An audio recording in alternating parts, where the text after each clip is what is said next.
嗱，Pocket 4P 咧就啱啱到手啦，咁我應該係比其他朋友仔遲咗好多啊，因為我呢個唔需要加價啊，3799啊，反正原價攞翻嚟嘅標準版嚇。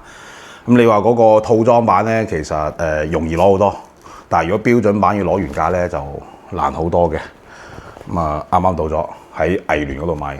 首先嚟講講你究竟係攞呢個 Pocket 4P 啊，定係嗰個 Luna 啦？咁我個人嘅話就已經係用銀紙嚟投咗票噶啦。就攞呢個 Pocket 4P 嘅，咁你話至於你話 Luna 好定係 Pocket 4P 好，我覺得亦都唔係我去講嘅，唔夠說服力。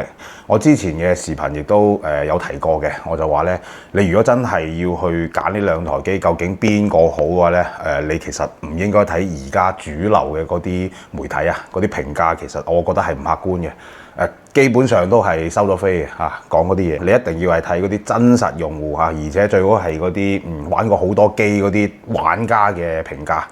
咁因為我自己就冇買呢個 Luna 啦，咁我就費事講呢樣嘢啦。但係我下邊咧就會貼一個博主，我覺得咧佢嘅評測係做得非常之好，佢唔會有好多華麗嘅詞語嘅，直接就係兩台機對比嚇，唔同狀況之下嘅對比。佢亦都冇俾太多嘅個人意見嘅，咁啊反正畫質就表現出嚟啦。咁啊你哋自己去選擇。咁啊千叮囑萬叮囑，一定要喺呢個廣州度激活嚇。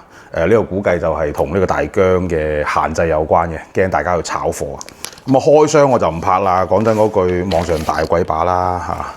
我主要講講，點解你買唔到呢個原價嘅呢個 Pocket 4啊，或者 Pocket 4P？點解你買相機成日都要加價？咁其實加價呢樣嘢，無非就係供求關係嘅啫。多人要呢個產品，但係產品嘅數量又唔夠嘅情況下，咁一定會有溢價。但係又要講翻另外一樣嘢，就係每一個相機行或者係每一個代理，其實佢都會有自己嘅呢啲 VIP 嘅客戶。唔好話 VIP 啦，叫做忠實嘅客戶。比如好似我咁樣，一直以嚟就係喺藝聯度買嘢，無論係任何產品，只要佢有嘅，我就會喺佢度買。好似以前嘅富士根本係唔撚值錢嘅嚇，唔需要加價，仲有啲優惠好大嘅情況下，我就喺佢嗰度買㗎啦。包括好似理光，亦都係以前我買 GR3仲有得打折添啊，你係咪先？所以你話我而家喺佢嗰度買 GR3、GR3X， 甚至乎你話買 GR4，需唔需要加價？一定唔需要加價。包括之前好火嗰個富士嘅X186，咪一樣都係咁樣買翻嚟。所以呢樣嘢關鍵咧，仲係睇你同經銷店嘅關係係點樣。作為大嘅經銷店或者啲代理嘅話咧，其實佢真係唔會 care 加價嗰少少錢嘅。佢志在嘅係佢嘅產品走唔走到量啊，走量佢先至可以賺到錢。如果你話走唔到量嘅話，其實冇撚意義嘅。